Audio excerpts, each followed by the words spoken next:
Computer graphics once again. We're doing illumination, so there will be some light, hopefully. It's computer graphics, it's the summer term 2025 at the Bocholt campus of Westphalian University of Applied Sciences.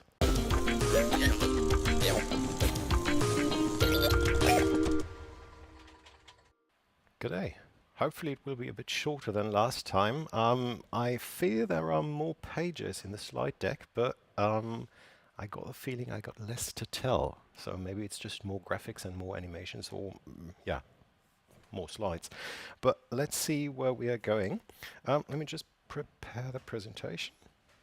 There we go. It's going to be illumination and a bit of shading, but let's look back into history. And basically, once you got your Latin from school back in working mode, if you had Latin, you're done with most of the illumination part, actually.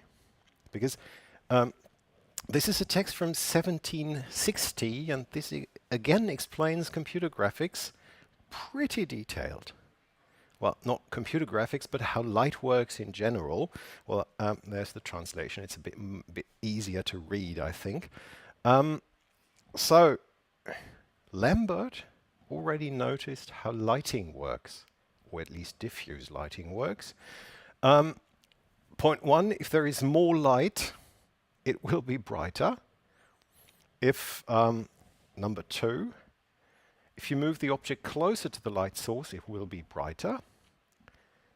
And three, I phrase it the other way around, if the light is striking more orthogonal, or more from the top onto the surface again will appear brighter. And that is basically everything that is in the equations that we are seeing today.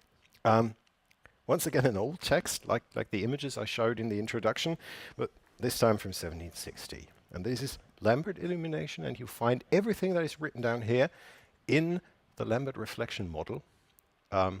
Just put in fancy math, if you like. All right, what are we talking about? We're talking about light transport today, and let us take a triangle as a representative of a surface that we are looking at, because if you want to do complicated surfaces, you split them into individual triangles, and once you have those individual triangles, you can compose complex surfaces. Why triangles? Just maybe introductory questions. Question to get you in a computer graphics mode. Why is triangles the most, or why are triangles the most fundamental approximation for surfaces?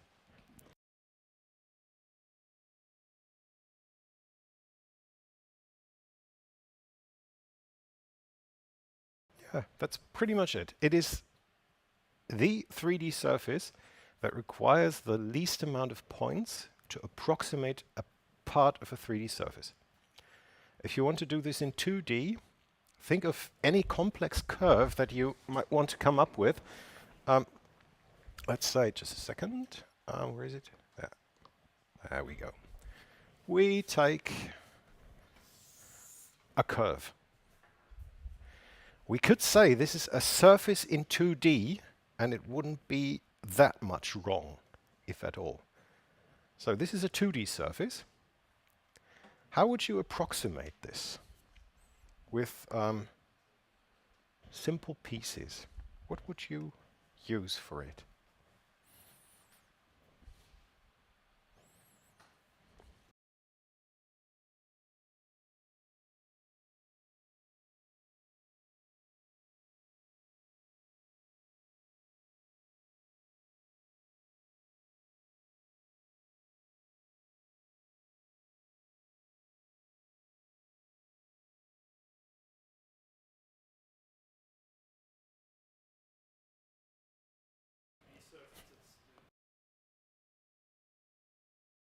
Yeah, that's true. We could take a point on this curve. That lies exactly on the curve. At this point, we're accurate. And then we can take another point But how do we approximate the curve in between? What would be a very, very simple approximation of this part of the curve?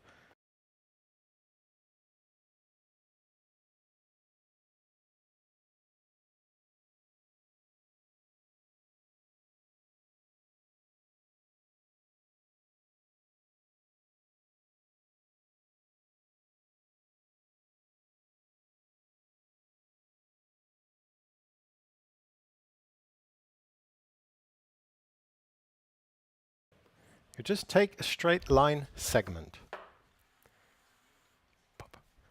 Yeah, it should be related to the tangent at this point. The tangent here, maybe. No, not that much. But anyway, you take a straight line segment to approximate this part of the curve. And then you have more curvature here. So you take a shorter line segment. And then you can again take a longer line segment for the last part. You maybe take a medium length line segment for this one, a short one here. Again, a short one over there. And a longer one down here. Straight line segments, because straight line segments are the fundamental building block for 2D approximations. Extend this into 3D, add 1 point, and you have triangles as linear interpolating thingies of 3D surfaces. You could also take quadrangular surfaces, so 4 corner points, but you need to make sure that those are in a plane, that they are all coplanar, and that is much simpler for triangles because they can't do anything different than, or the 3 vertices of a triangle can't do anything different than lie in a plane. Okay? So this is just, these line segments are a linear approximation of a 2D curve. Let's call it a 2D surface. Then triangles are the linear approximation of a 3D surface. And we just take the linear approximation because it's so simple. And if we need more accuracy, we can just add more points and interpolate a bit better. But we still want to do it linearly because it's just the simplest way of doing it. And that is why we are doing it with triangles in 3D. Okay?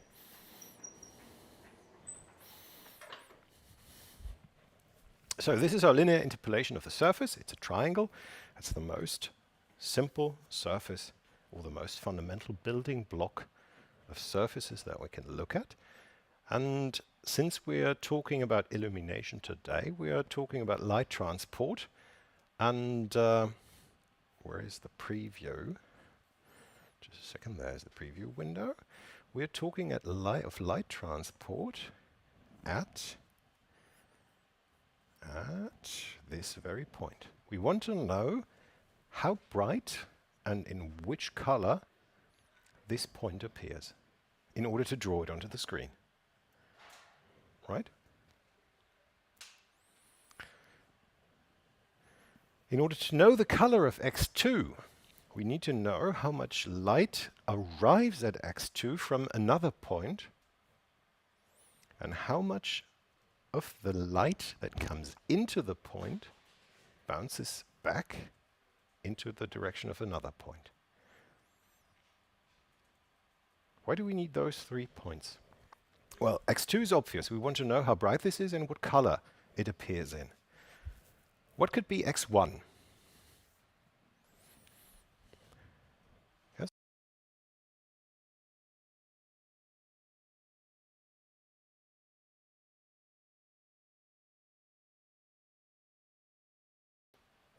In the simplest form, x1 could be a light source and directly illuminate the green triangle. It could as well be another surface that reflects light off itself into the direction of the green triangle. But we're looking at the simplest form at the moment. What could be x3? In the simplest form, in order for us to see x2,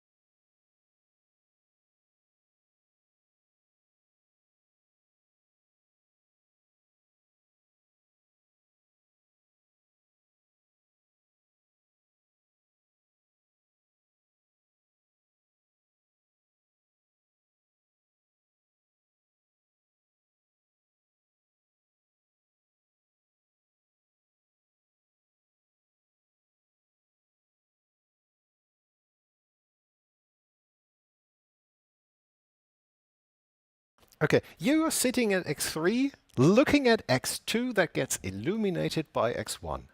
Hang a light bulb at x1, it makes x2 appear bright, and you see it from x3.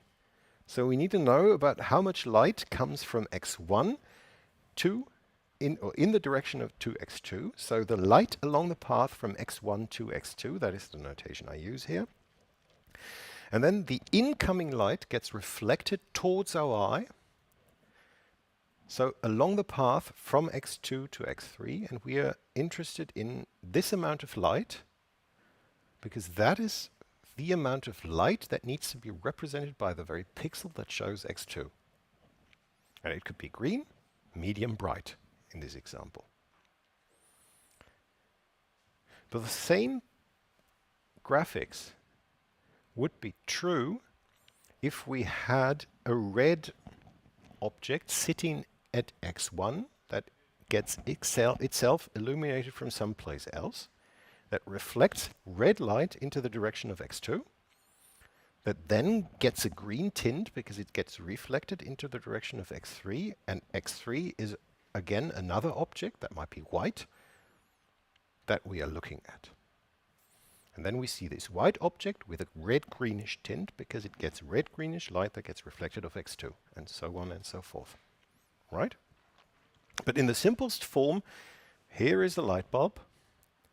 We want to know the color of x2, or the color of the triangle, but we are just interested in a single point because we want to paint a single pixel, and this corresponds to x2. So in this pixel, x2 is visible, and then we need to know how much light is bounced off x2 into the direction of x3, aka our eye. Okay? Well, it's as simple as this. If you phrase Maxwell's equations in a computer graphics way, so you can derive this equation from physics. And James Kajiya did this well, he did this probably prior to 1986, but he presented it at ZigGraph conference as the rendering equation that explains how lighting works in computer graphics.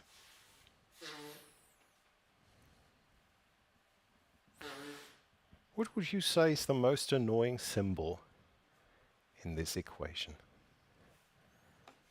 if you were to pick one?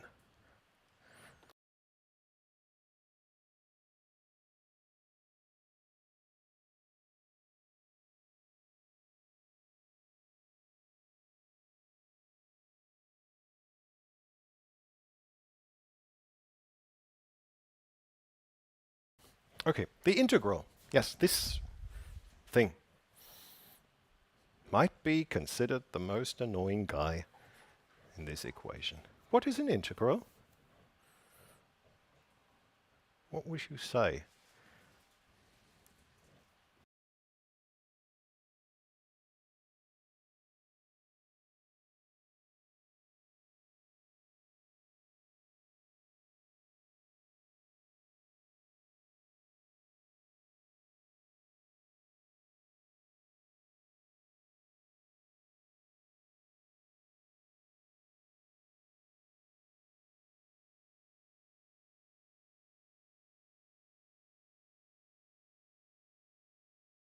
Yep, you're correct. The integral, you can use the integral to compute the surface under a curve.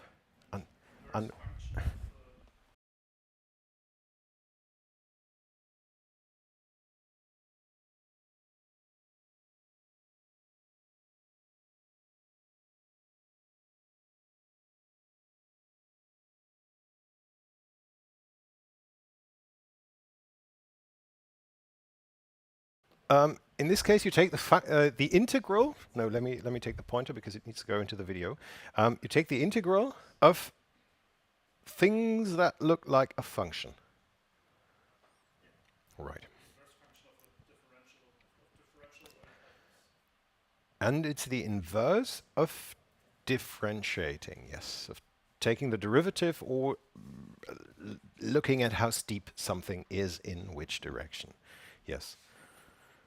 But let us tackle it from the integral is, let me take that way, the integral computes the area under the curve. Okay? So, here coordinate system, let me do colors. We take a curve, and we are interested in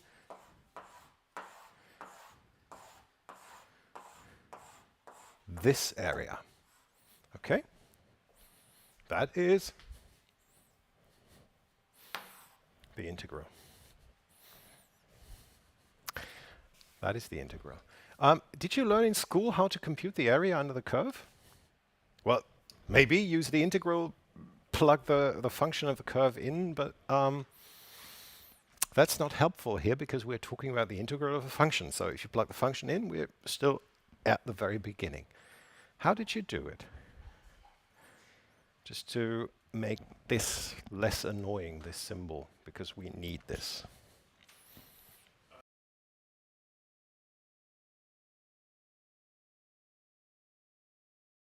You take boxes, because again, we are linear interpolating it in order to make it simpler. So let us maybe look at this function instead, maybe the red one. Again, a linear interpolation. Let me put some vertices or points in here, and then you take boxes. You probably learned it in a special way in order to approximate it as best as possible, but it doesn't matter for the explanation. Let us take those boxes.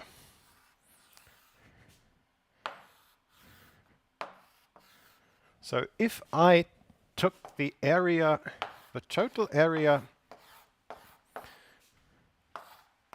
of those boxes,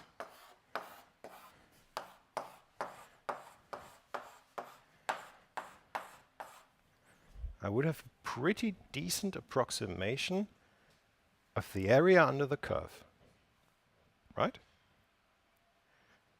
How would you compute this, or how would you express this in a formula?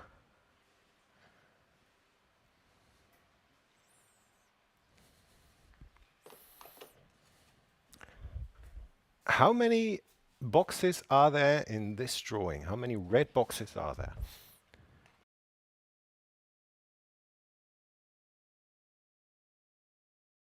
Yeah, that is 4, and you want to compute the sum of the area of the boxes. So take a lot of boxes, 4 in this example, add them all up, so take the sum. Another annoying symbol, but this is just a sum. Is this less annoying? Yes, yeah, okay. And how do you compute the area of such a box?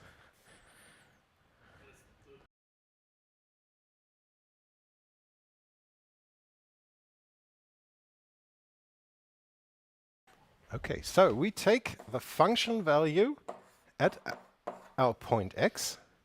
So this red guy, or this red guy, or this red guy, or this red guy, and multiply it with the width. How would you express the width if I were to tell you that this is the x-axis? Delta x. You take the difference in x, that is where you write delta x, and you multiply this with the height of the boxes, and you take the sum. So this is a sum over 4 boxes. If I want a better approximation, how would I do it?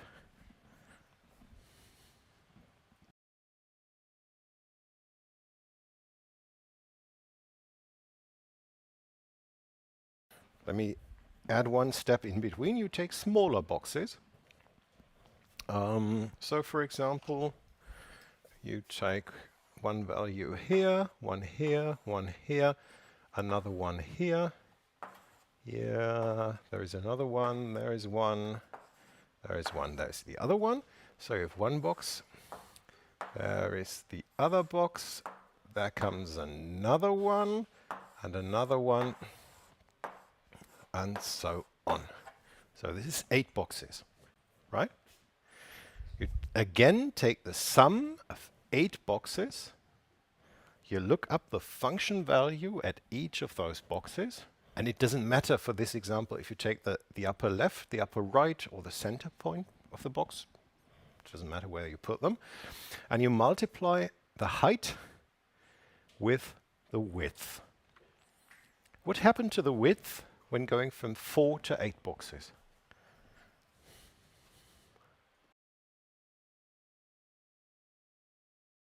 Yeah, it got smaller. Now you take 9 boxes. Delta x gets smaller. You take 10 boxes, delta x gets smaller once again. Take another box and another box and another box and another box. The delta x gets smaller, and the number of elements that you add up gets larger, right? What about taking an infinitely small box? How many boxes are there? If the box is infinitely small. Yes, you then have an infinite number of boxes. Okay? You go one step before infinity. Let us say this is an actual number that you were able to count up to, and after that you take one step more, and then you're at infinity. Okay? So at this position, you still have a sum over almost infinitely, if this were a concept, but let's imagine it is a concept, almost infinitely many boxes that have a non-infinitely small width. Because if you can count them, if you can count to the number, and if it's not an infinite number of boxes, you have an actual width, right? And then we go one step further, and since this was an almost infinite number of steps that we took, and it was still a sum up to this point, why shouldn't it still be a sum if we're standing here? It's just a sum over infinitely many things that are infinitely small, but still a sum. The delta is a pretty large symbol. Let's just denote this differently to show in the notation that this is infinitely small and make the symbol smaller. Well, this is a proper delta. It's large. Now let's show that we mean infinitely small.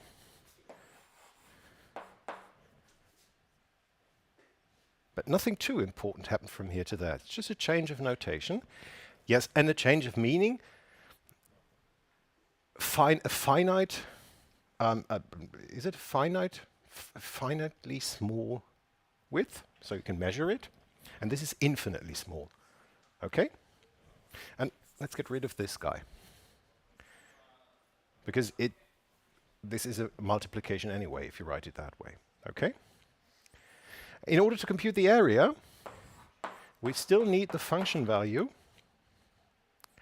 And then we need to change the notation of this guy in order to say we want the sum over infinitely many elements. Right? What happens if you take this one, both of these ends, and pull them apart? And you're done.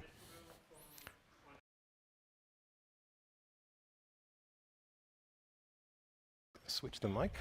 You just take the symbol, pull a little, and this turns into the integral sign. But for all the matters of illumination that we are concerned with, this is still a sum over an infinite number of elements that are infinitely small, but still a sum. Okay?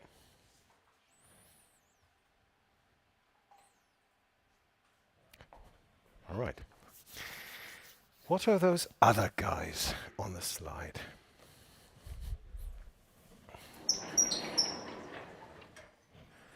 And again, that is nothing too big.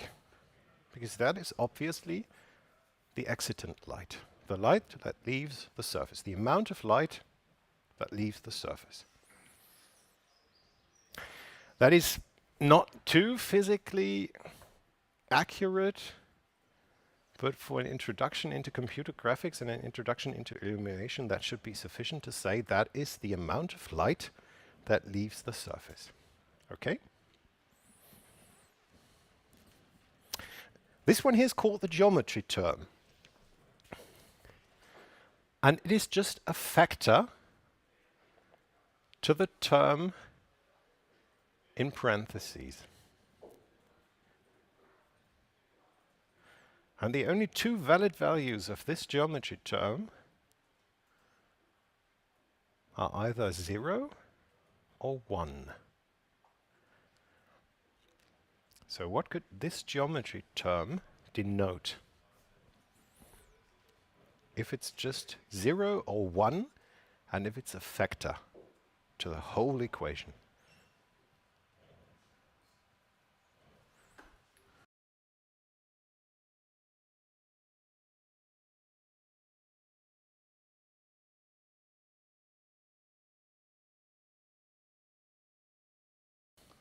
Exactly. It is a factor that tells you, or that you can use to say the light hits the eye or it gets blocked. So is there anything between you and the surface that you are seeing? If there is anything between you and the surface that you are seeing, G is 0. If there isn't anything, G is 1.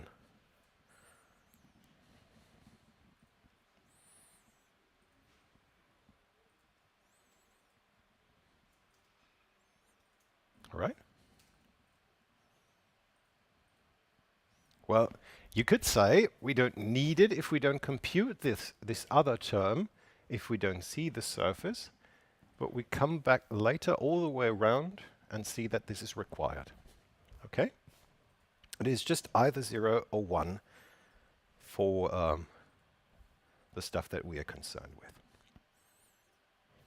Okay, so let's say we see the surface, this guy is 1, we can forget about it for the moment.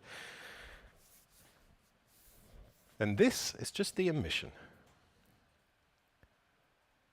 So basically just how much light does X2 emit by itself? Is this just a surface that reflects light? Then there is no emission. If you heat it up, the surface starts to glow and starts to emit light. And if you make it even more simple, even simpler, you can turn the triangle into a light source and say it does only emit light. So, does it produce light? We need a way to express this, and that is the emission part of this equation. And then we skip the sum for a moment, so this integral, to be fair. Oh, and that is not the excitant light. That one here needs to be the incident light, this one. So it got lost in translation. Maybe it was, I just copied and pasted it from here to there when translating the slide. So this is the incident light, but this gets clear if you look at the picture. That is the amount of light that is received at x2 from another direction. Okay? So how much light comes into the point in question? If there is more light incoming, so if you have two candles, going back to Lambert, the surface appears brighter. If we have more incoming or incident light, more light will go out. Right? And we take the cosine theta. That is the visible area of the surface. And this is the visible area if viewed from the light source.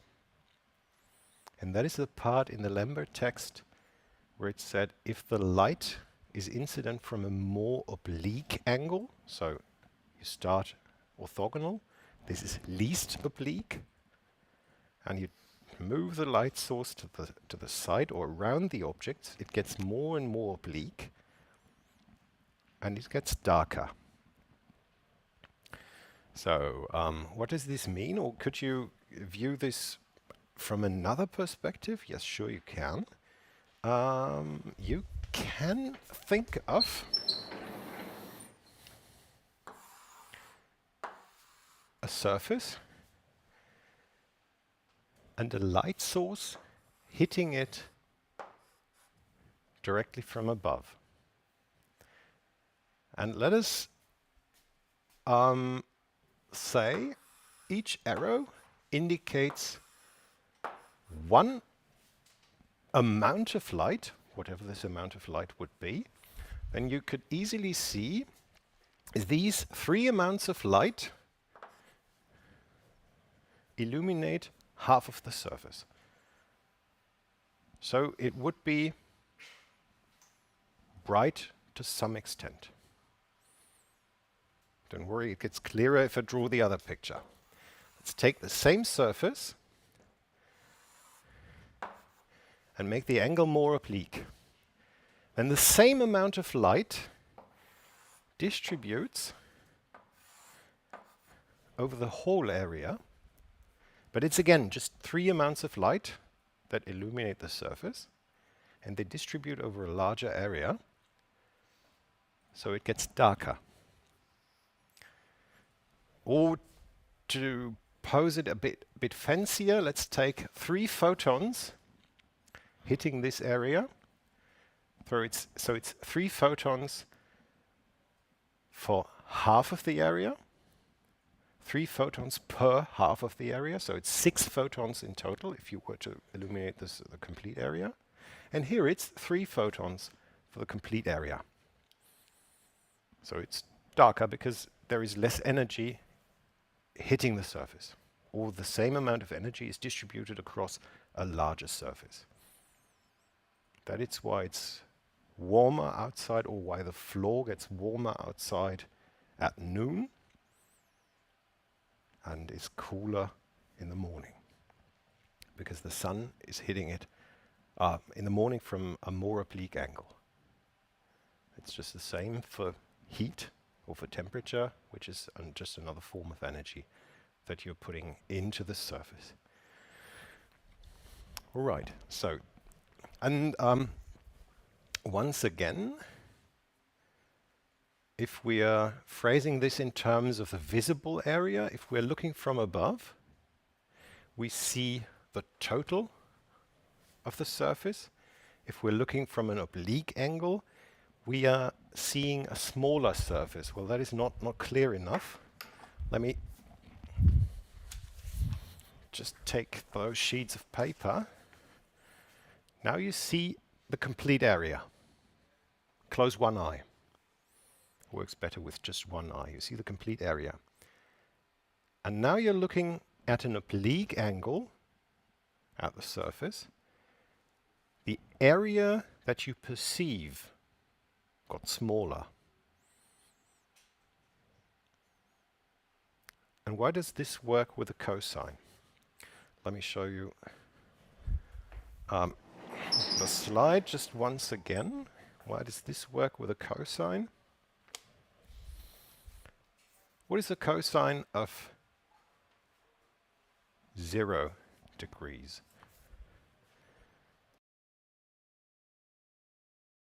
What is the cosine of 90 degrees?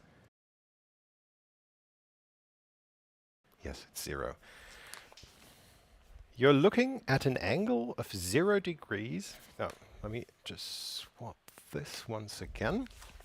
Now you're at an angle of 0 degrees with respect to the normal of this surface. The normal of this surface is pointing in your direction.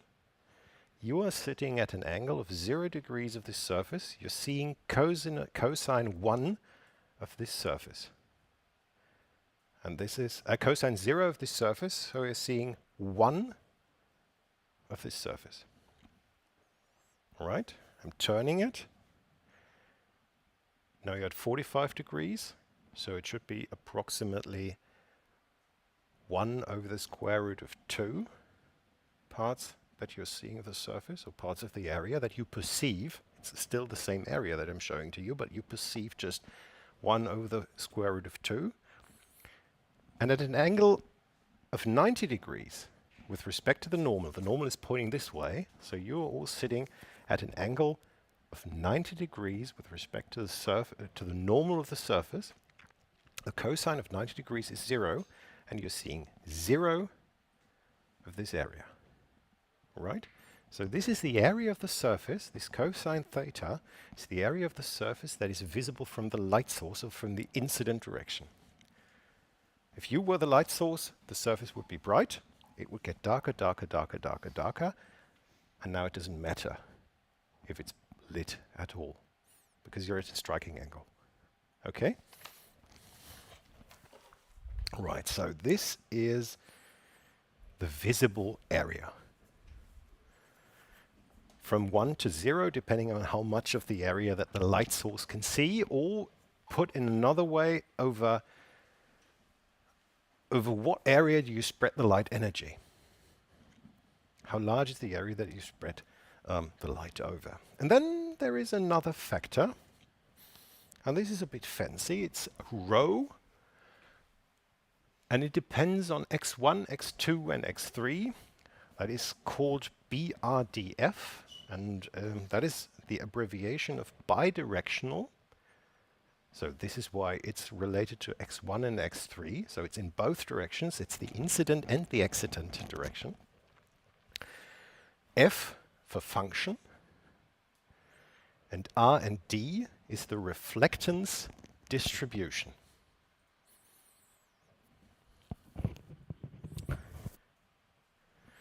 All right. This is the amount of light that comes into the surface.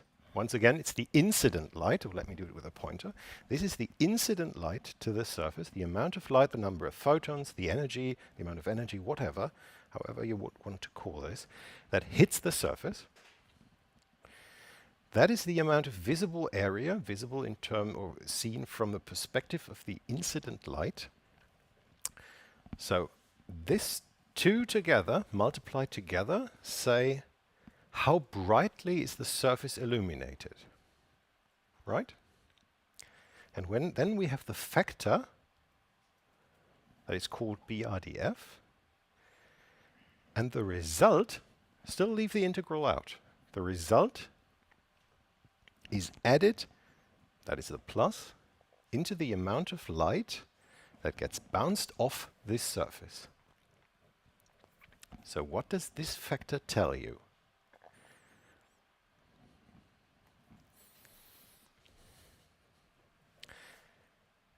Let us say this triangle is the brightest white that you could imagine. What would be the value of this factor?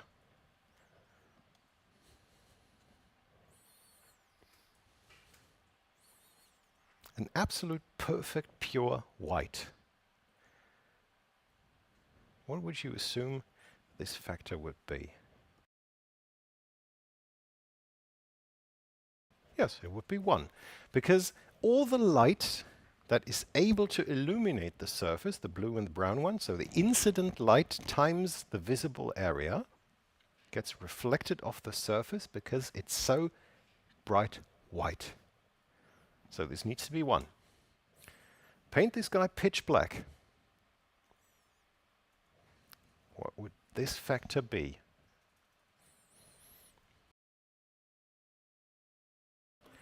That would be 0. And all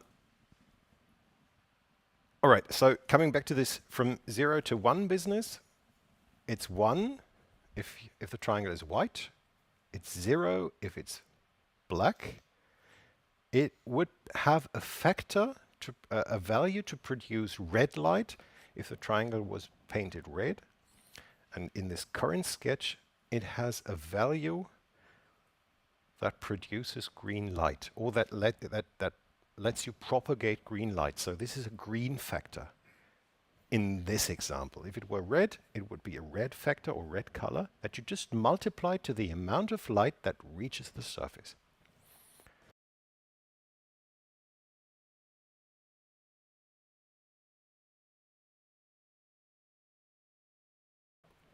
No material in the world would have a factor of 1, because then the whole amount of light would get reflected off.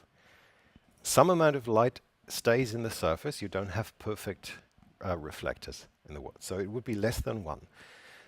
A mirror would be close to 1 if it's a very good mirror for a special combination of x1 and x3. And that is why you need the incident and the excitant direction.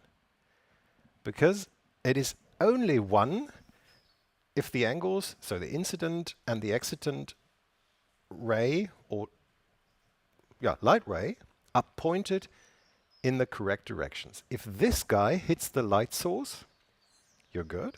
And if this guy hits you, you see all the light reflected towards you. So the BRDF is 1. Let's turn the surface. Now the BRDF might be 0 for your configuration. Getting back to the 1 configuration. I change the incident direction. You still see nothing. And it's again 1. So therefore you need both directions in order to do reflections. That is why it's bidirectional. You need the incident direction, the excitant direction. You need the reflectance. That's just the term to handle perfect specular and diffuse reflections. And it's telling you how the light or the reflectance distributes over the directions as a function. And this is just a factor 0 to 1 for any combinations of x1, x2, and x3. Okay? Just written in fancy math. Okay, coming back to the configuration. This is the light source. This is the surface. That is your eye. The surface might emit light directly from and within itself into your eye. The surface might receive some light from the light source and reflect it into your eye. The moment you add a second light source, you need to sum stuff up. You have the sum and a delta, what is it? Sigma, a delta sigma. And now look around you and ask yourself which surfaces illuminate what other surfaces. Or what surfaces reflect light into the direction of other surfaces. And you come to the conclusion that everything bounces light onto each and every other surface. More or less. Depending on the reflectance of the surface, or the reflectivity, or the color of the surface. So in order to know the color of any point, you need to do this for each and every infinitely small incident direction. And that is why you need this fancy notation, the d sigma and the integral sign. But it is still a sum over all of those incoming amounts of light. Okay? But to make it physically correct, it only works with the integral for infinitely small incoming light. Let's call it directions.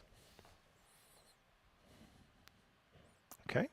And that is where you need the integral, but it's still a sum over all of this incoming light that makes any surface bright.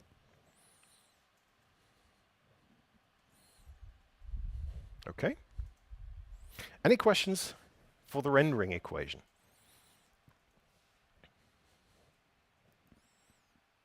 Let me phrase it in terms that you will need for computer graphics if you don't want to go into physically based rendering.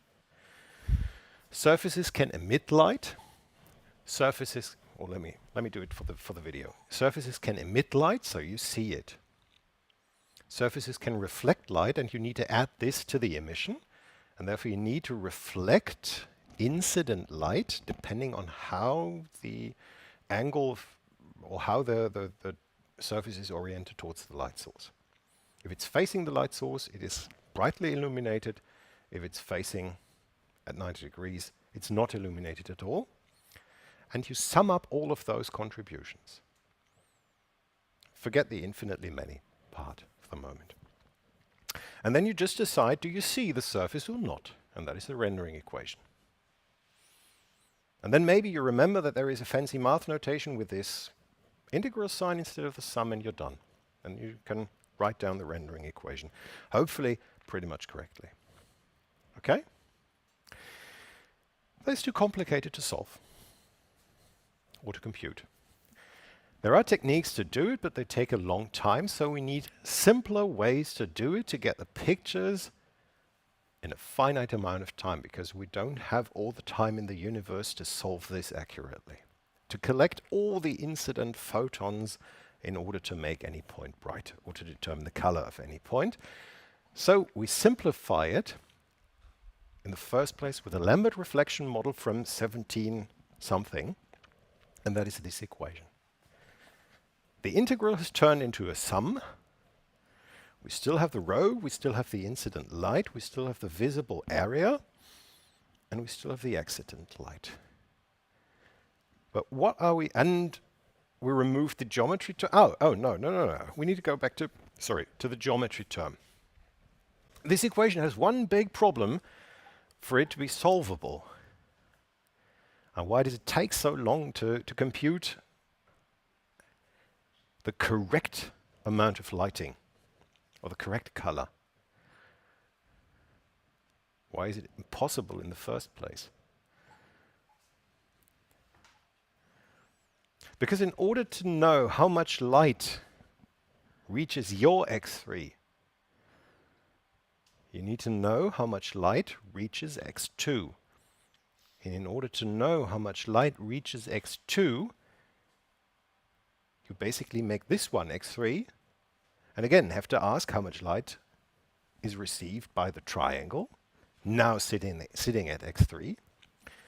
Do the integral over all of those incident angles, or solid angles, and you look at other X1s.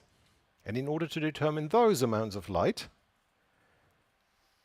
you need to take one extra recursion and another extra recursion, and so on and so forth. And since you're summing up infinitely many things here, you aren't even done summing those up before you take the first recursion. And on the other hand, this recursion is also infinitely deep. So if you do it the other way around, you are recursing infinitely deep before you do the first addition of this sum.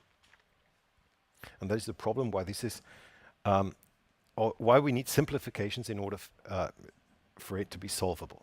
And now coming back to the geometry term, if we are asking how much light is received by X2 and want to look this up by applying this equation, we need to determine, is this point illuminated at all from this direction, or is there anything blocking the light received in this from this direction? And that is why we need the geometry term, if we have this recursion in the equation.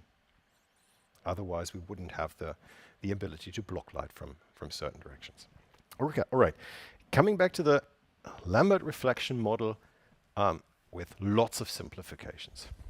What is the simplification that turned the integral into a sum? What could that be? We don't have infinitely many incident directions anymore. By the way, we don't have any emission in there.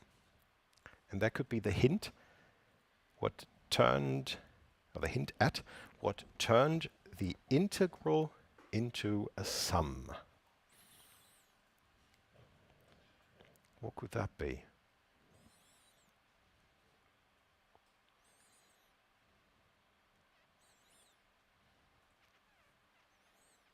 And this might even take us all the way back to Lambert, or the original text.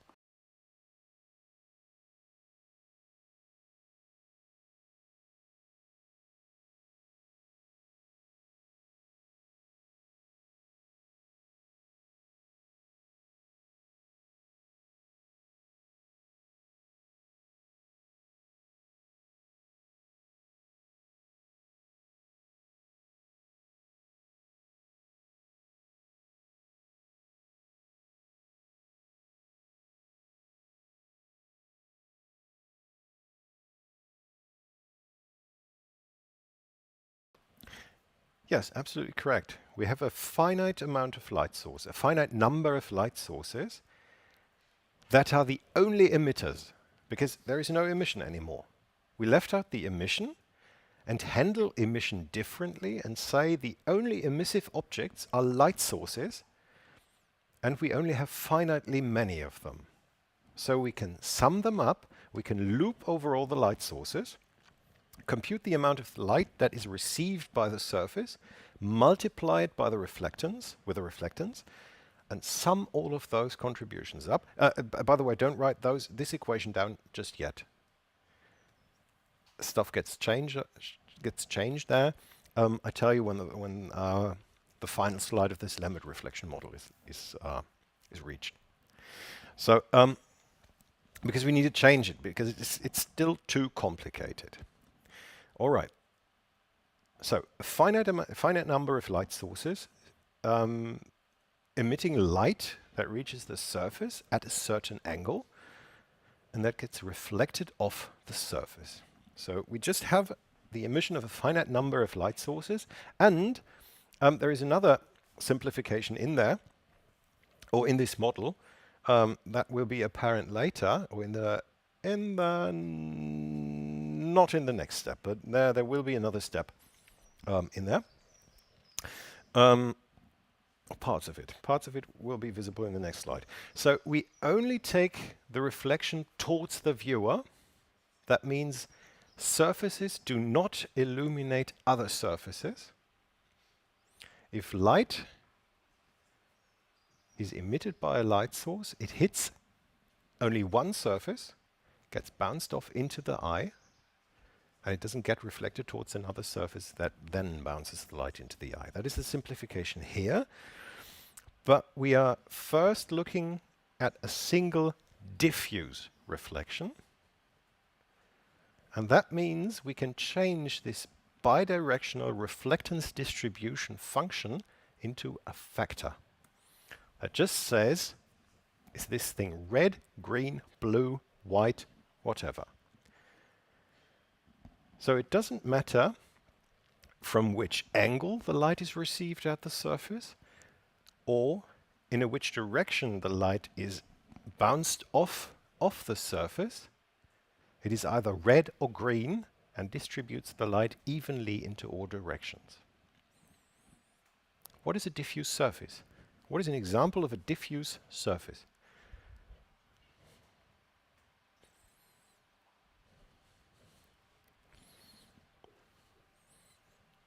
Take a piece of chalk. No matter how you turn it, this one is just white. And it stays white at the same parts of the surface, no matter from where I look. It gets darker for those surfaces that are pointing away from the light source, of course, that is the cosine theta, but it doesn't matter from which angle I look at the surface. So this is just, in this case, white, and this one would be yellow. So in the Lambert reflection model, the surfaces just get a color or a diffuse reflection coefficient that distributes light evenly into all directions. That is the first simplification that we're taking. That is the diffuse part of this second bullet. And now we are only doing a single reflection towards the viewer, and that means we can change this recursion into what is the color of the light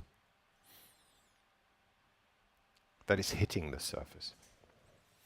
Because we don't need to look at the other surfaces that might be illuminating the surface in question. There are no other surfaces that are illuminating other surfaces, because we just have the single bounce from the light source over the surface towards the viewer.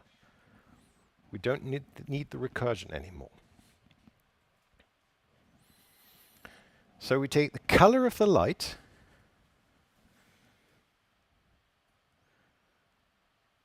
multiplied by the cosine in order to say, does the surface point towards the light source or does it point away? Or to which extent does it point towards the light source? If the surface is illuminated by red light, we have red light incident and it will come out one way or the other. If the surface itself, KD, is painted red, it will reflect all the red light. If the surface is orange, it will reflect part of the red light according to its orangeness. If it's blue, it won't reflect any red light. So a simple multiplication, a component-wise multiplication of 3D colors works in this case. If there's red light incident, it's 1, 0, 0, multiplied by a blue surface, 0, 0, 1 in RGB color space. And if you do the component-wise multiplication, you get a 0 out. So no light will be reflected off a pure blue surface if it was illuminated by pure red light. If you shine white light on a gray surface, 50% gray, you get 50% of the incident light out. And you do this for each and every light source and you sum them up. Right? What is the next step? Let me just take a peek. What am I missing? Yeah. This one is still too complicated. It is the light that gets reflected off the surface into the eye of the viewer, but that is the apparent thing that we want to do, so we can change this one to simply the color of the surface at the position X. And it's just a simpler notation for the same if we are doing all the simplifications of the Lambert reflection model. Okay. So for a single light source, we know the vector towards the light source. It's just the difference of the positions. It's the difference of Ci minus X. Not Ci, the location of the light source minus X. You get the vector towards the light source. And if you're just looking at the direction of this Li, so the light vector, you can compute cosine theta without knowing theta. How would you compute cosine theta? Or the cosine of theta.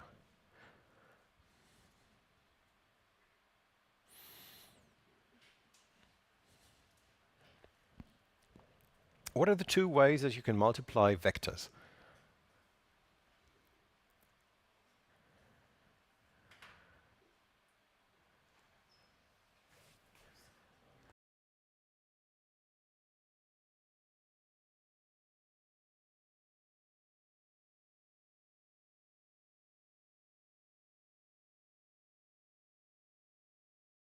If you take the dot product, you have the cosine.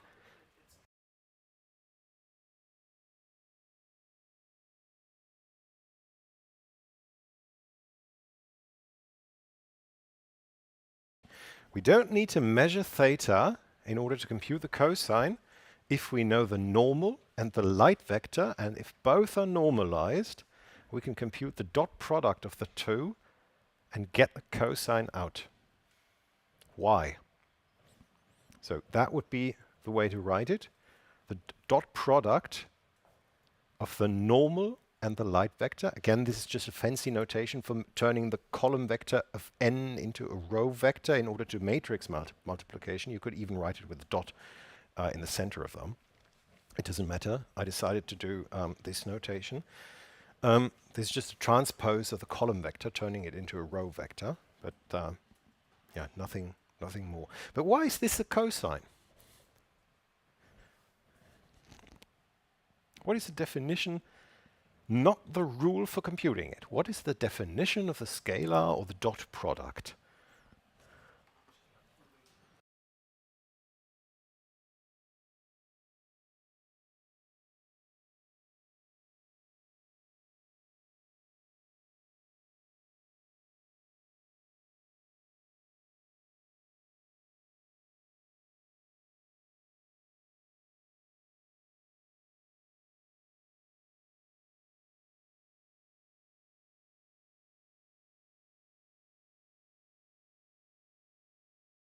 Yeah.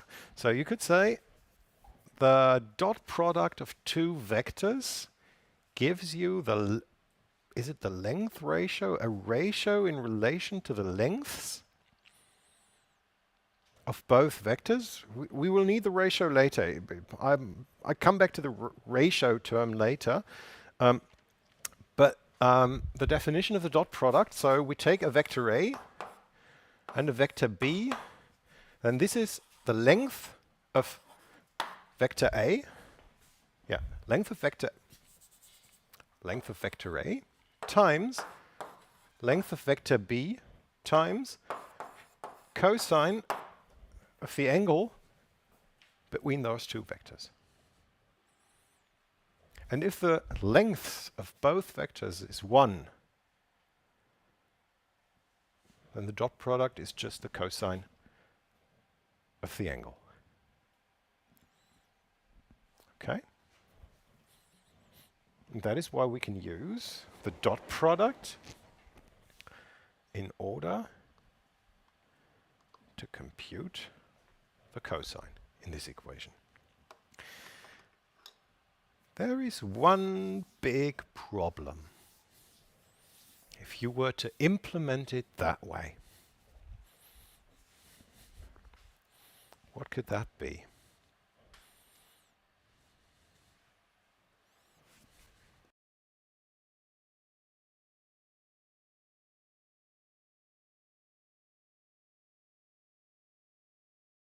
Yeah, we can normalize those vectors.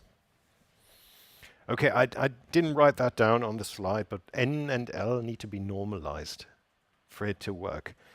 Otherwise you would produce energy out of nothing in this case. If the light vector would not be normalized, so it would have a length of 2, then this dot product would just double the amount of energy. But what is another problem? So there is an implicit normalization going on there in order for energy conservation to work.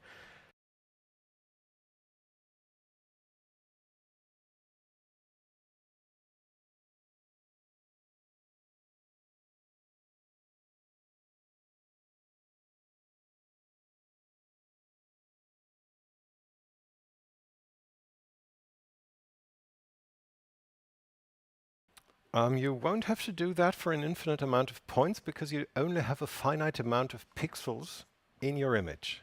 And for each pixel, you're shooting a ray, a vision ray, from your eye into the scene. It hits something. And yes, an HD picture has, that should be 2 millions of pixels approximately. But that is still a finite number. There's many pixels, but a finite number. Even if you do oversampling, it's a finite number of pixels. And for each pixel that hits something, you need to do this once.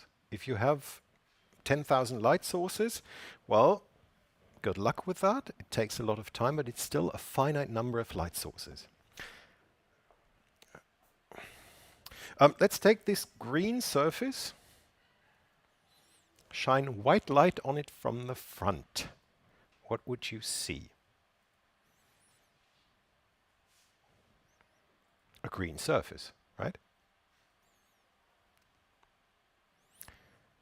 Add a second light source with twice the brightness,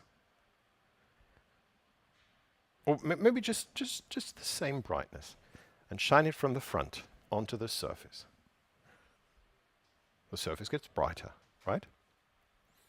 Now you move the second light source to the back of the surface. If this were was a real surface, you would just see the effect of a single light source. So it would be half as bright, right? Okay. But if you were to implement this, you have one light source from the front. Cosine of theta, cosine of 0 is 1 with full effect. You have the other light source move to the back. Cosine of 180 is minus 1, and the surface would appear dark. So what is the problem? And that is the problem. No, it was not introduced for by the by the dot product. It got introduced maybe by leaving out the geometry term, and now we need to factor it back in.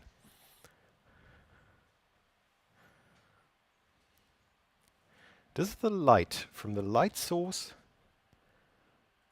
in my back, does it reach my front?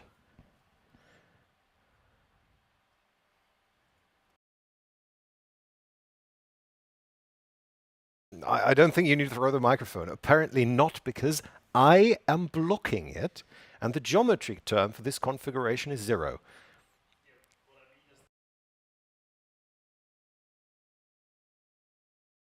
I'm not transparent, sorry. No, yeah, yes, you can add transparency just by an equation like that, or you shoot another ray, then you have transparency, but we do it later. No, we just need to clip it. If I have the light source in front of me, it's at 90, shining at me at 90 degrees, so the cosine is 1. At 45 degrees, it's cosine 1 over square root of 2. Cosine of 90 degrees, it's 0. Cosine of, what is it, 90 degrees of 135, it's minus 1 over square root of 2. But we don't have a thing like negative light. Well, we can do this in computer graphics for doing shadows, but in this configuration, we don't want to have it a negative effect on the illumination hitting my front, right? Because I'm blocking this light. My very own surface is blocking this light because it shines from the back on the surface, and therefore I need to clip it to a range from 0 to 1. If it gets negative, it does not have any effect to the front of the surface, right? So this is, again, maybe the geometry term for this part of the light, for the incident illumination. So there needs to be this clipping, otherwise we can make surfaces darker by shining light to their back. Well, this is just nonsense. Right. What are we missing in this equation? And what are we missing? And damn it, I already spilled the beans in the title. Well, we're missing the ambient illumination. So the uncovering is off by 1 in this case. We're missing the ambient illumination by turning the integral into a sum over only the light sources, because there are no other surfaces illuminating me in this model. And we need to sneak this contribution of all the other surfaces back into the model to make it look a bit more realistically. And this is just by adding an approximation of the ambient illumination. We just approximate it or estimate it and come up with an amount of light that reaches the surface in question from all of the other directions. It is just a single number. That is the K. What is it? It is the Ca, the amount of ambient light that reaches me. And then I need a way to factor in what is my color, because I need to reflect the ambient contribution into your direction. And that is just the part of the integral that I'm missing in this part of the equation, and this is just a rough guess. And you can even use it for artistic purposes. If you say, okay, I have a setting at bright daylight, well, this might have a yellowish appearance because everything else gets lit by sunlight and it reaches me. And if we were to render a night scene, this would have a more blue impression because it's moonlight. Right? Okay. Any questions for the diffuse Lambert reflection model?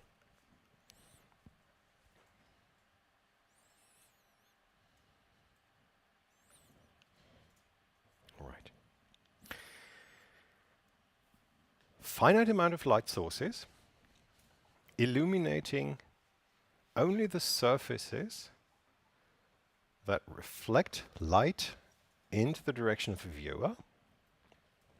One single diffuse reflection, it doesn't matter from which direction you look at the surface, plus an approximation of the ambient lighting.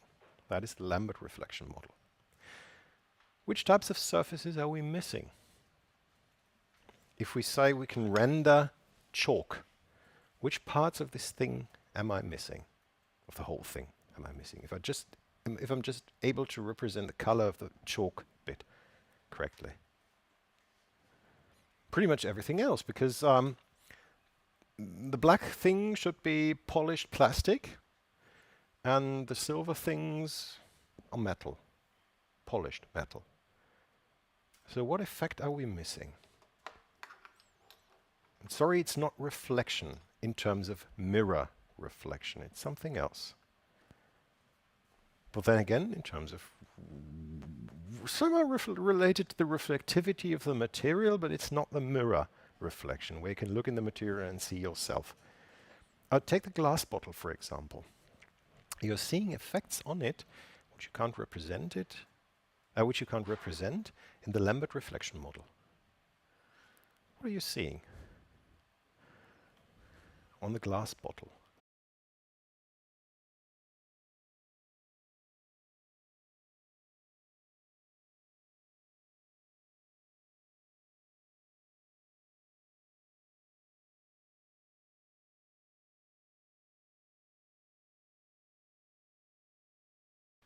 No, it doesn't have to do with the distance to the light source and the light becoming brighter. Take the piece of chalk. Sorry. And compare it to the bottle. Well, the bottle is transparent, apparently, but just the impression of the surface. The chalk looks white, evenly white, right? And your glass bottle, transparent. What about the white spots on the glass bottle? What are those?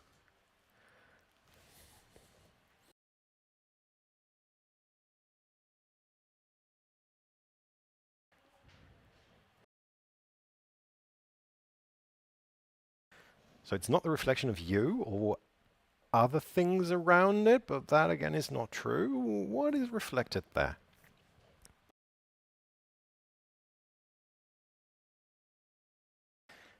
Yeah, there is refraction going on, but we deal with that later because this requires another ray that you shoot. That is not local reflection or local illumination.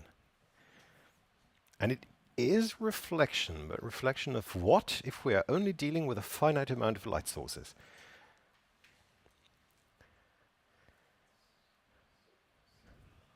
That is the reflection of the light sources that you are seeing.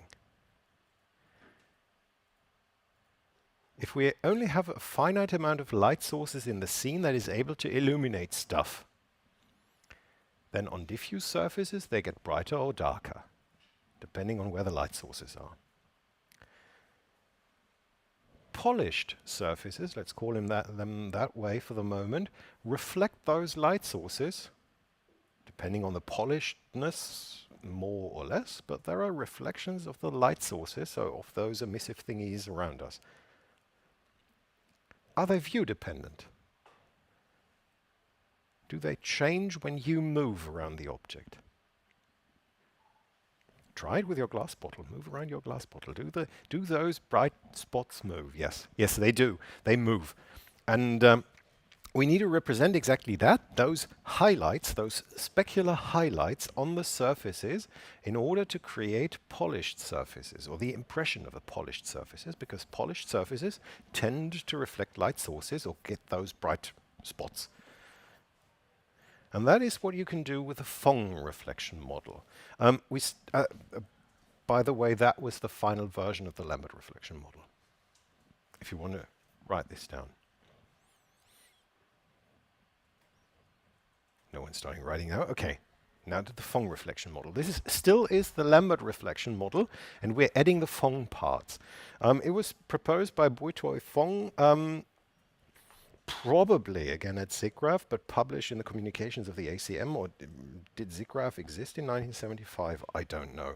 But it's again, graphics papers, computer graphics papers are typically published there, the big ones. It's a journal. It's from the Association of Computing Machinery and the SIGGRAPH, so the biggest graphics conference in the world, pretty much does publish lots of the papers in the communications of the ACM.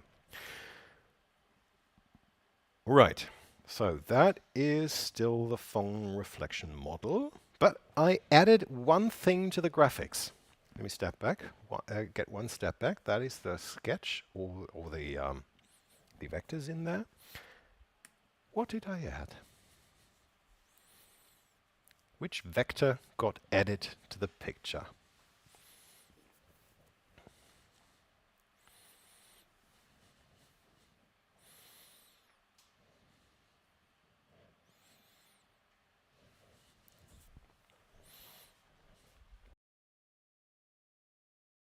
Yes. RI. And what could that be?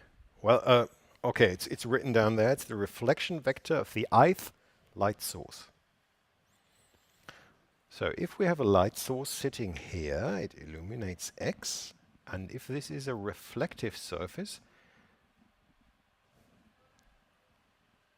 some amount of light will get a pretty sharp, let's call it that way, reflection into the direction of RI, depending on the polishedness of the surface, right? And in this direction, we're able to see those highlights. And we need to factor this in to the equation that we went out from the Lambert illumination model. So this will be view dependent. Depending on from where I look, I either see those highlights or I don't, and anything in between, depending on the highlights. So we need to add the view direction to the mix. So this is, it's a view vector towards the viewer. And since we know how to compute contributions of the light depending on the angle between two vectors, we just do the same thing that we did in the first place for the illumination in the diffuse case. We take the dot product of two vectors, because depending on this vector phi, on this angle phi, we see more or less of those reflections, of those highlights. If they're pointing in exactly the same direction, the angle is 0, the cosine is 1, and we have all of the highlights going into our eye.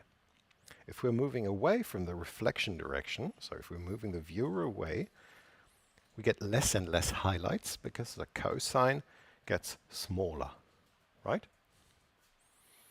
But once again, we need to take the max because we need to clip it, because we don't want to have larger than 90 degrees angles to have a negative effect or negative influence on the total illumination. We don't want to suck off light just by shining it from the back, or we don't want to reduce the amount of light that we are seeing just because the reflections are pointing the other way. That is why we need to clip it again to being positive. And we need to find out how to polish surfaces. And that is done by adding an exponent to this clipped scalar or dot product. We will see the effect later, what this has, but this exponent could be phrased as the smoothness, because if the exponent is small, so a not that smooth surface, we have a very broad highlight. And if you polish the surface and polish it even more, the highlight gets sharper and sharper. So if P gets bigger, the highlight gets smaller but brighter. And the surface gets more polished and more smooth. It's not that rough anymore if you polish it. So it's not the roughness, it's the smooth, or rather the smoothness. what happens if you apply this exponent, if you did not clip or limit the range of values to the positive part of this place? Let's say you were to implement this with ks times ci times the dot product and set p to 2. And the reflection points away from you. You have a negative dot product, take it to the power of 2, and get a positive contribution, right? So you see a highlight if the reflection is pointing away from you. You probably wouldn't notice this in the picture or in the rendering. Because there is a highlight, maybe you didn't make up your mind where, or you don't know exactly where the light source is sitting, so maybe you're seeing a reflection. Could be possible, or plausible at least. But now you're polishing the surface and you bring the exponent from 2 to 3. What happens to the highlight? Let's say the dot product is -1. Exponent is 2. You see a full bright highlight. You polish the surface, the exponent gets 3. What happens? You still have a highlight. It's not gone, but it's black. It's sucking off light because you have this negative contribution. And then again, you polish the surface even further. P is 4. What happens? The highlight is back. You start polishing, the highlight goes away. You polish even further. You have a black spot on your surface. You polish it, the highlight comes back. So once again, nonsense. And therefore you need to clip it. Because that is some oddity that you might not see if you were to put this on the typical guessed exponent. Well, let's say, take a 10. That's the even number. The negative contribution gets cancelled by this negative number in the even number in the exponent. You get a positive contribution of the highlight. You see a highlight, everything is good. Well, congratulations if you were to polish the surface slightly. To turn the exponent into 11, the highlight is gone and is sucking off light. So you need to clip this once again. And that is the final formula for the Phong reflection model, if you want to take a note of it.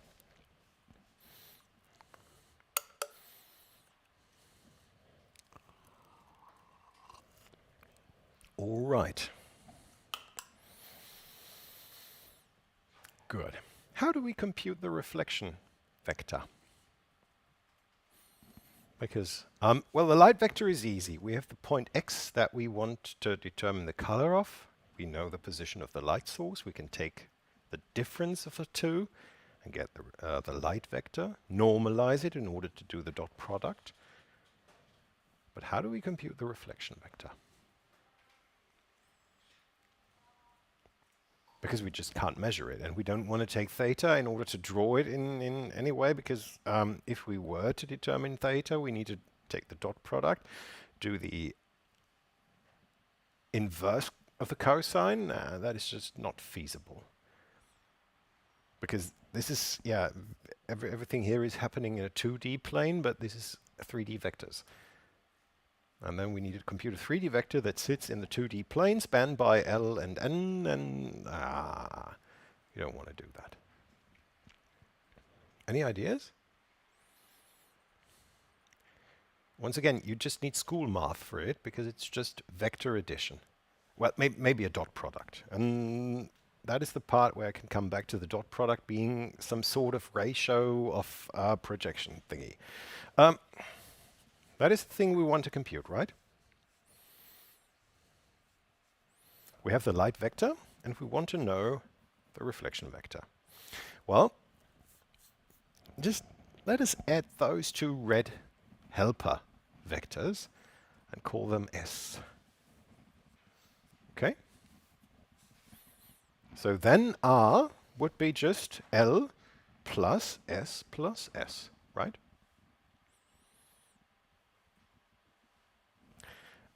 The problem is we don't know S. We need to compute S in order to compute R. We just move the problem slightly. So how to compute S?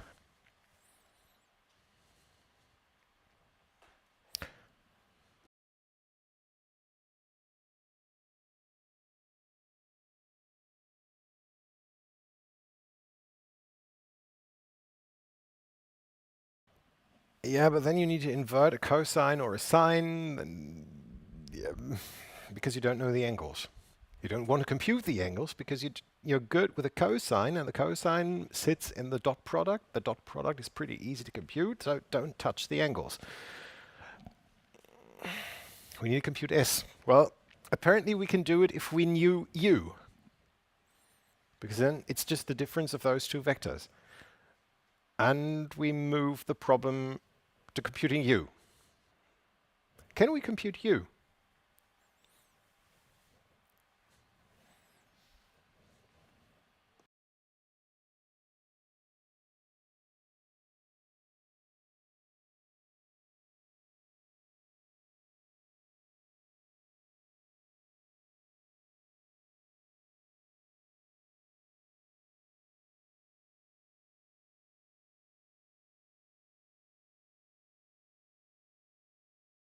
Talk about lengths, then you're correct. And then you can bring n into the picture and yeah.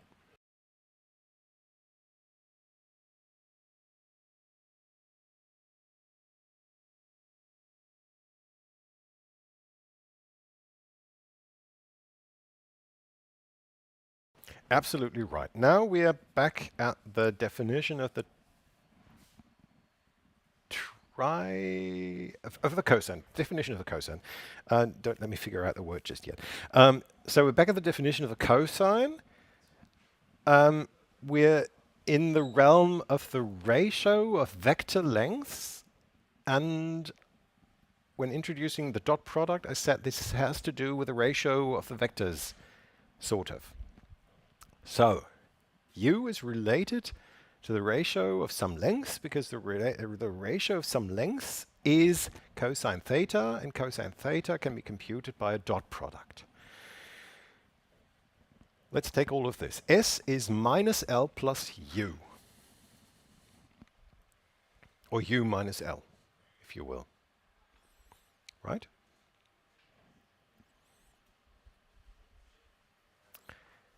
How do you compute U? You already said that the length of U is somehow related to the cosine of theta and the length of L. Fortunately, the length of L is 1 because we normalized it in the first place. Right? So we have a cosine again. And in this picture you see another meaning that can be attributed to the dot product.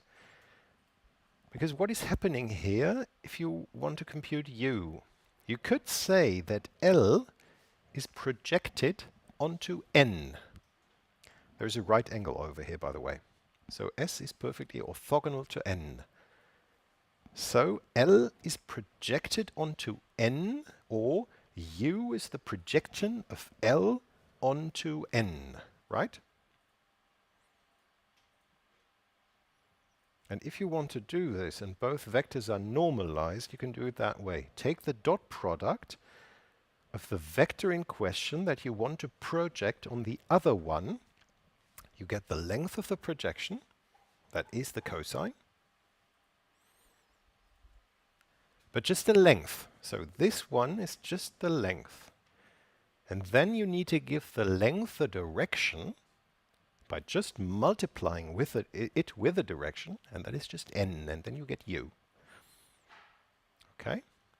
So the cosine is this length divided by this length.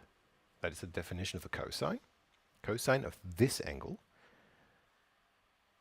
So in order to determine this length, I just take the cosine and multiply it by this length. This length is 1, so you just take the cosine in order to determine this length. Multiply it by n to give it a direction, and you got u. Not only the length of u, but you got u. So this is easy to compute.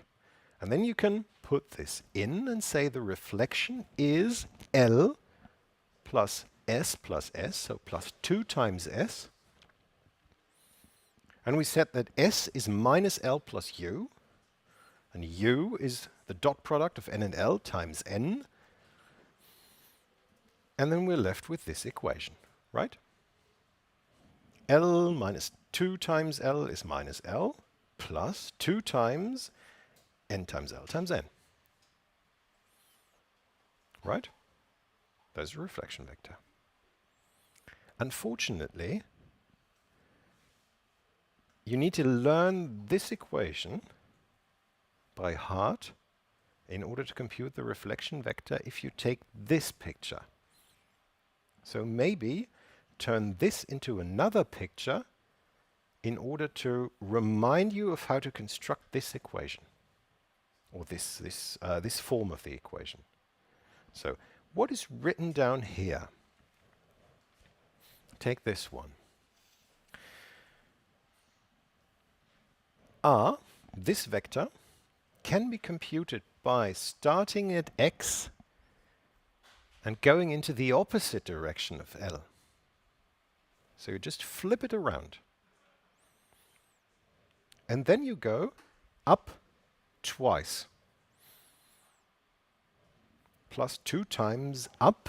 And up is just the projection onto n, and the projection is the dot product times the vector, if you want to have a vector as a result.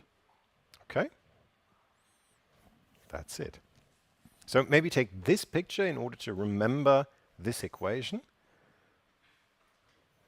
And I can't tell you what I'm doing, but once when I learned computer graphics, I needed this equation in order to remember this this picture in order to remember this equation. And currently I can't tell you if I now know this equation and can draw this picture because I've forgotten the picture. I don't know, but this form of writing the reflection vector directly relates to this picture. And if you remember one, you can draw the other, or if you remember the picture, you can write the computation for R. Right.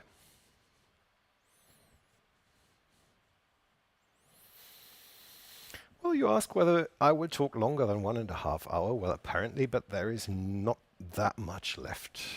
Let me just check for a moment what is left. Where do I see it? That is good. We skip one. Yeah.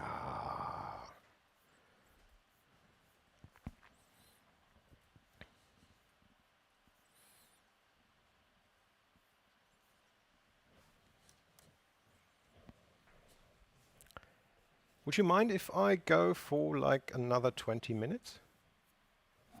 Okay, so this is the reflection vector. Getting back to the Phong exponent. That is 3 spheres illuminated by 3 light sources with different Phong exponents. You're not seeing anything. Now you're seeing it, right? Right, this is 4 spheres, 3 light sources illuminating those spheres. They are polished to different extents. Which one has the smallest Phong exponent?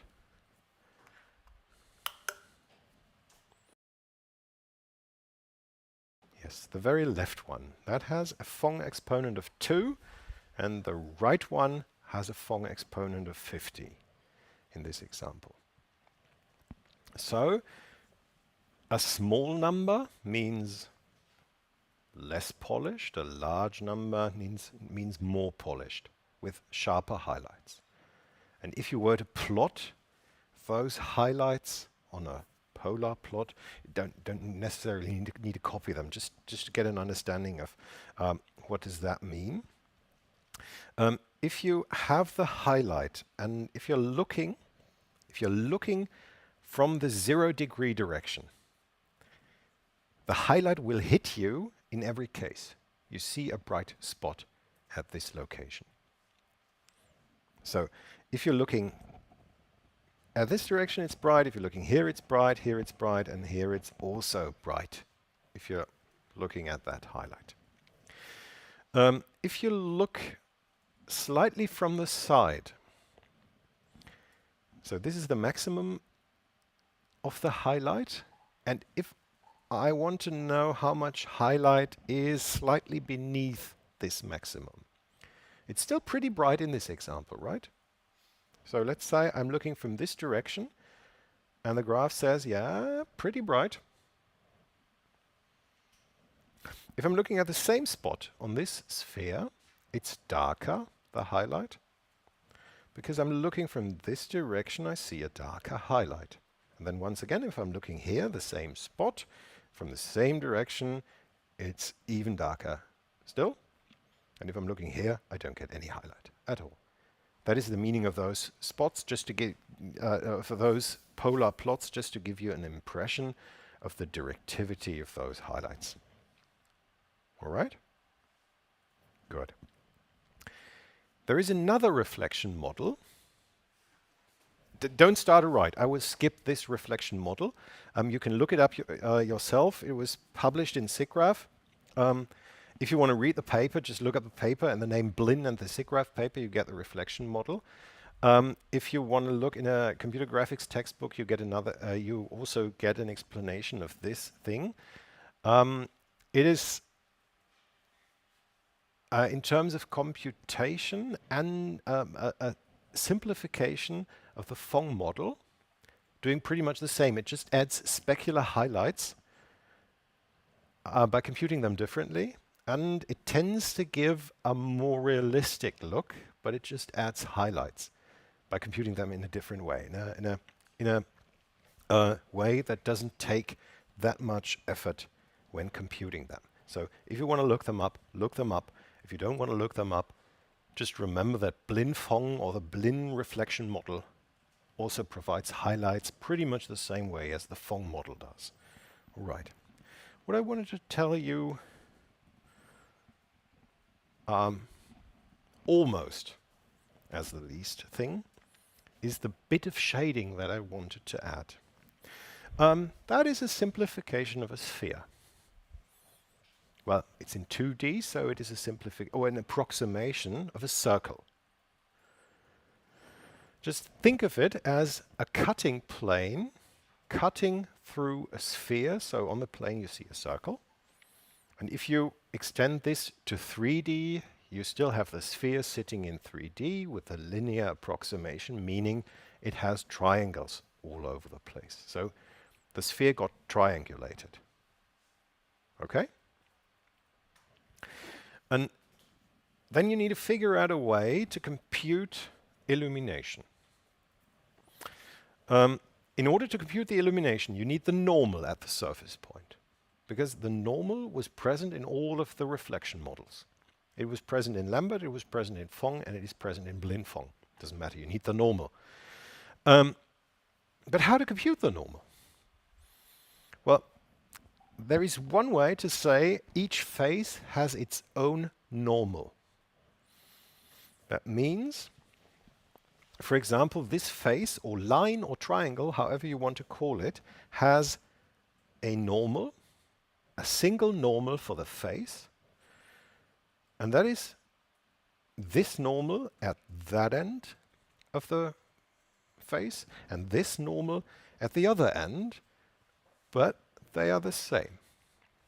They are pointing in the same direction, right? All of them point in the same direction for each and every point on this line segment, on this triangle, on this linear approximation of the surface. Okay?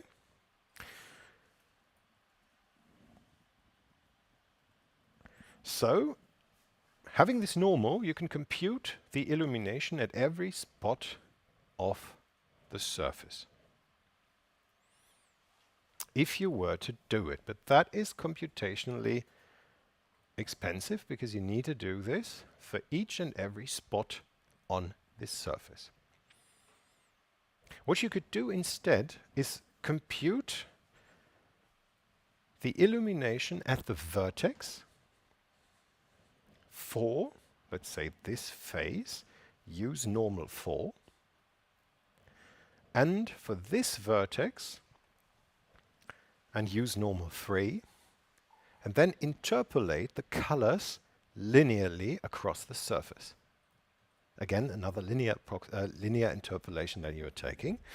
Then you need to only compute illumination twice for this surface and then interpolate it across the faces. Right? And you can use face normals where you find a normal per face. You could do the same interpolation and the same color computation, so compute the colors at the vertices, interpolate the colors across the surfaces or the surface elements, but use vertex normals where you say, all right, I'm approximating a sphere. The sphere is smooth, so there are not two faces, two flat faces adjacent to each other. It's rather the case that at any point I have a flat surface. So at any point that I'm looking at, there is just one normal, and not those two normals of the two adjacent faces. There can just be one normal. How do you compute this normal? Well, just take the average of those two. Add them up, divide it by 2, and you get the face normal. Or just add them up and normalize the result. Then you have a normal pointing in this direction. There is one normal. Okay? But you still compute the color at the vertex and interpolate the color across the faces. What you have in this case is in the subheading, written in the subheading, is Gouraud shading, but the R is superfluous. It's G-O-U-R-A-U-D shading, Gouraud shading. There's the one way that you can do it. Compute the color at the vertices and interpolate the color across the surface in order to get a surface color. That is a very, by the way, those asterisks are just me not using LaTeX properly. They don't have any meaning. It's just the wrong symbol at the line ending that I was using there. All right, got the impression, compute the color at the vertices, interpolate the color across the surface. There's one way. The color computation is pretty cheap because you do the illumination stuff only at the vertices, and you have fewer vertices than surface points that you need to look at. Gouraud shading. And you need to decide if you want to do face normals or vertex normals. What is the problem if you add highlights to the mix? You get this cheap color computation. You just need to interpolate the color across the surface in order to know which color to paint where. What are you missing?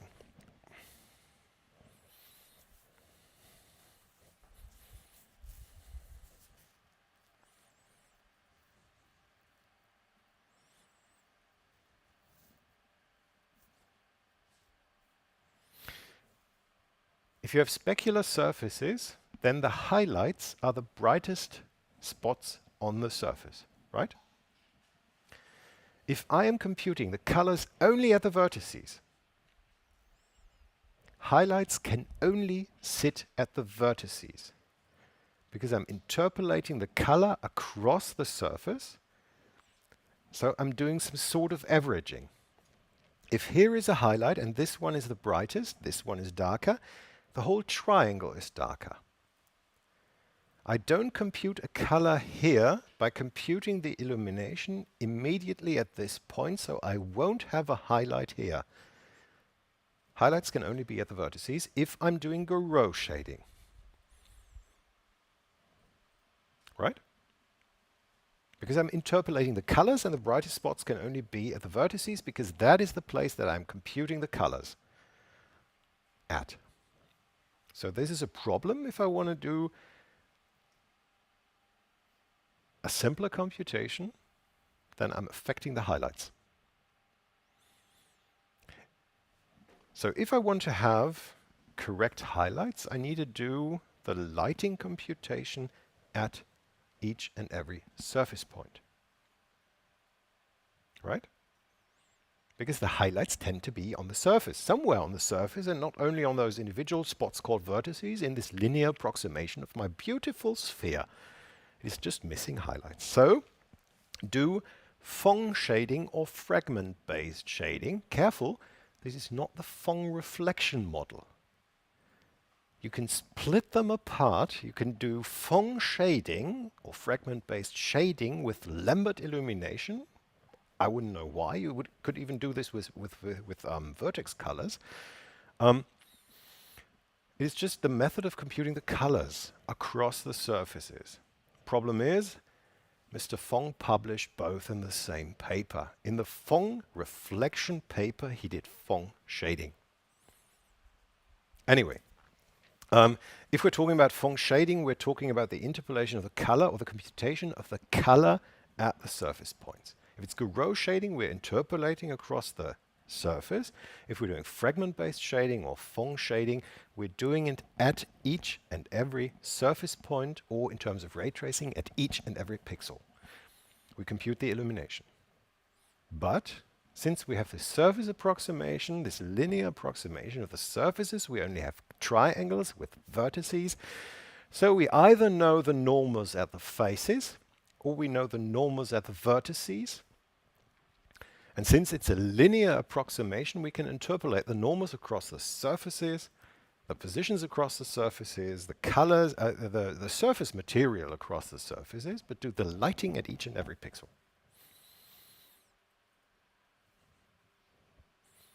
Okay, why am I telling you this here? Just for you to get the impression what this is doing. Because fortunately, you don't need to do this for ray tracing. You can do it even simpler in your code. You just do the intersection point. You have a 3D location in space, and you illuminate this very thing, and you're pretty close to Phong shading. But if you were to do Phong shading properly, and this is important for rasterization at the end of the semester, honestly, you would interpolate the L and the V, but it's not that much related to ray tracing. Currently. So, what is the difference between the right and the left part for both cases, for Phong shading and for Gouraud shading?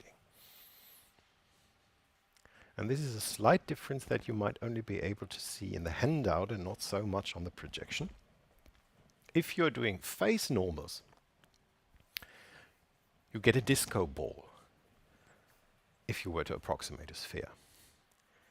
If you're doing vertex normals instead and interpolate them, it looks like a ball, like a smooth ball.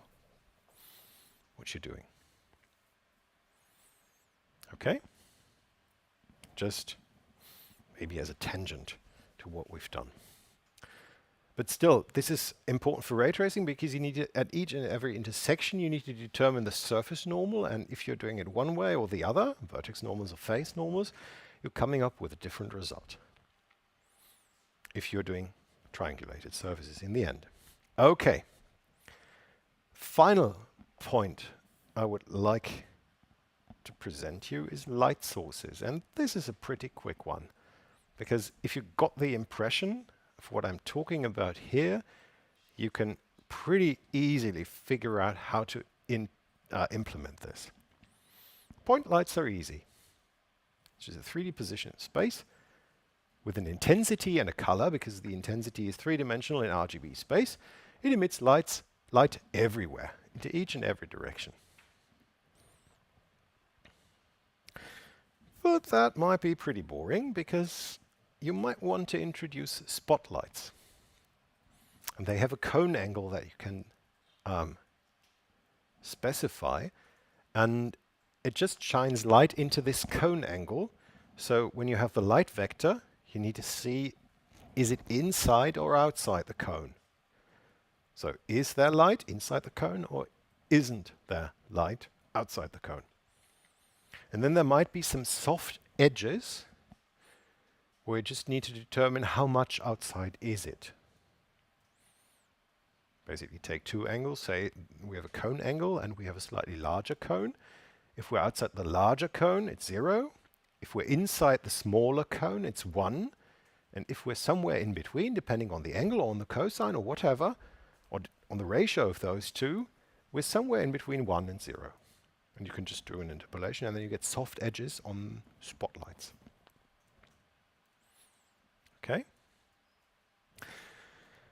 Now it's cloudy out there, but we have a sun up there.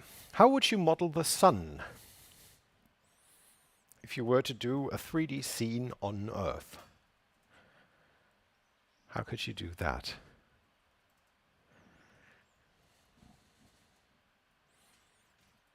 Would you want to do it with a point light? Well, apparently the sun is no spotlight. Would you take a point light? Or if no, why not?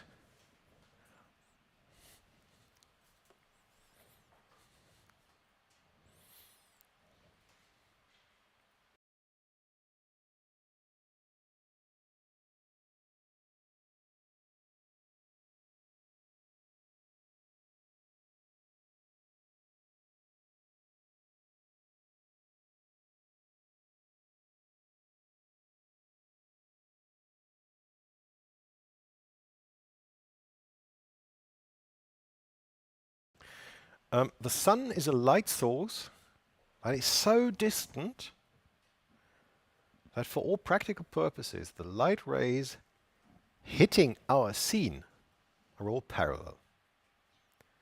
So we don't need to compute a light ray for this position, a new light ray for this position, another light ray for this position, and so on and so forth. They're all the same. No, approximately the same, but the error is so tiny that we don't notice it. So better use something that is called directional light for the sun, because it simplifies things. You just say, where is the sun? And you can get the azimuth and the elevation, so polar coordinates of the sun, of the position of the sun in the sky. And from those two polar coordinates, you can compute a direction, a 3D direction in space, and take this as the direction of your sun. You don't need to create a point light for the sun.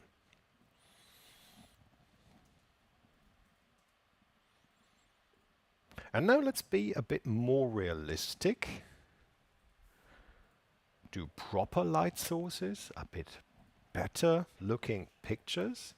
Then you would want to add something called area light, because even a light bulb has a surface.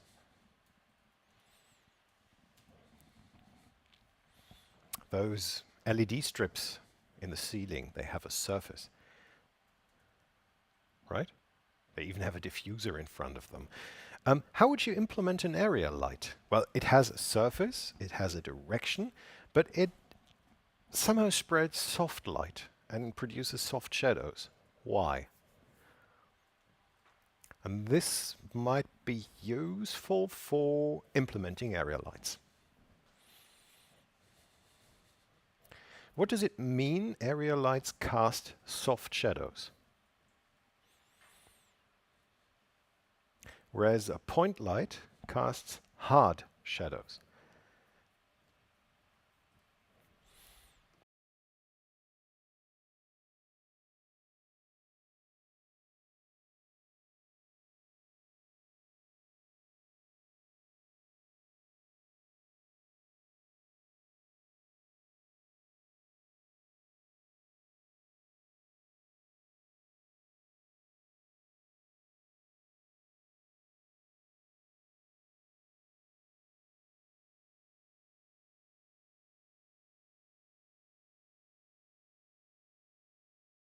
Yes, absolutely right.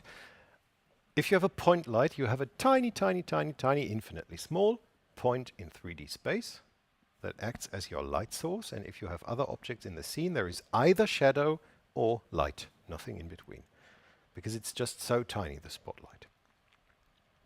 If you take a real light source, it has either volume, but therefore also surface, and the surface part is the important one.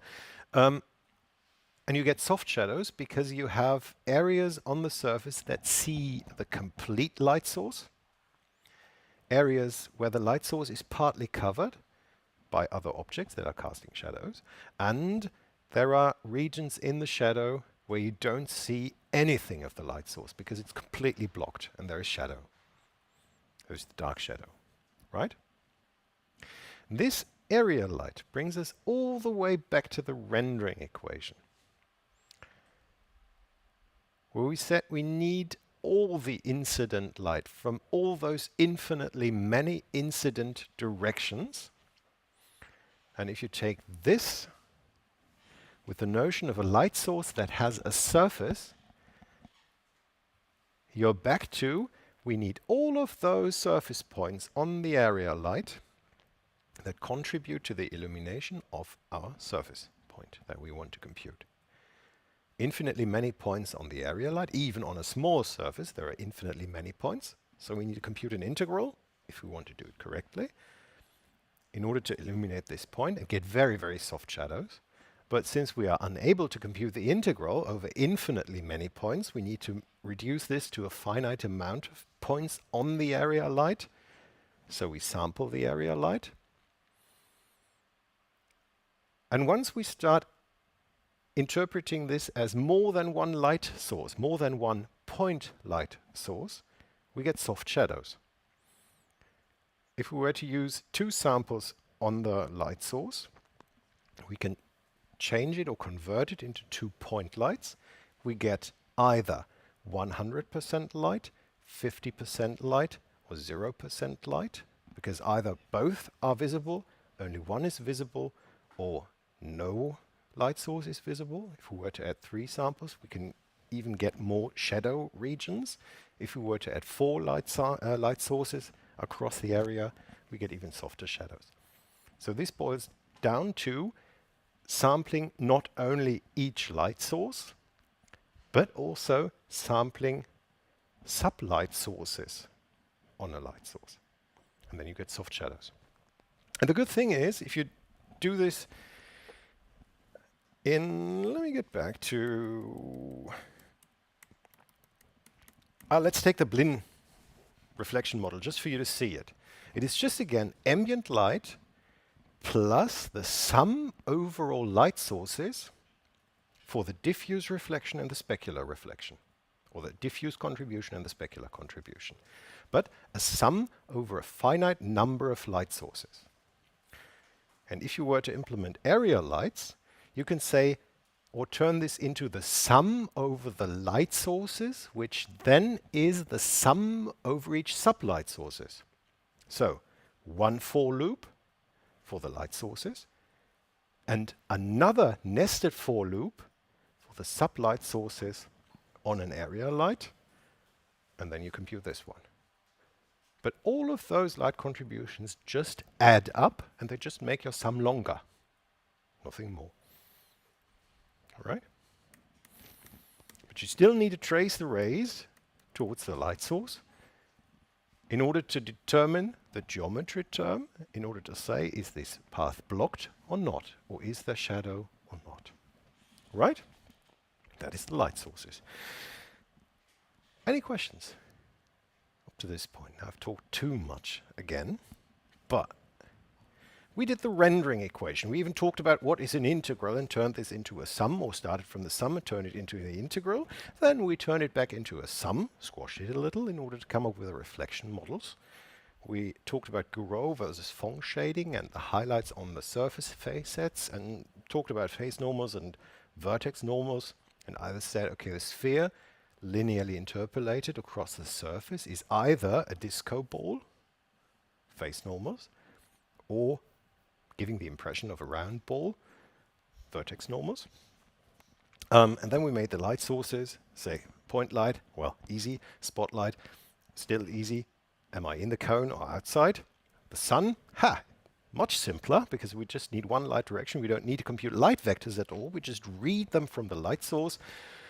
And then we said area lights, well, beautiful pictures, just add more light sources across the surface and we're done. Okay, questions? Good, and we're done at this point. And last chance? Good, that was the illumination part for computer graphics in the summer term of 2025 at the Bocholt campus at the Westphalian University of Applied Sciences. Thanks for watching.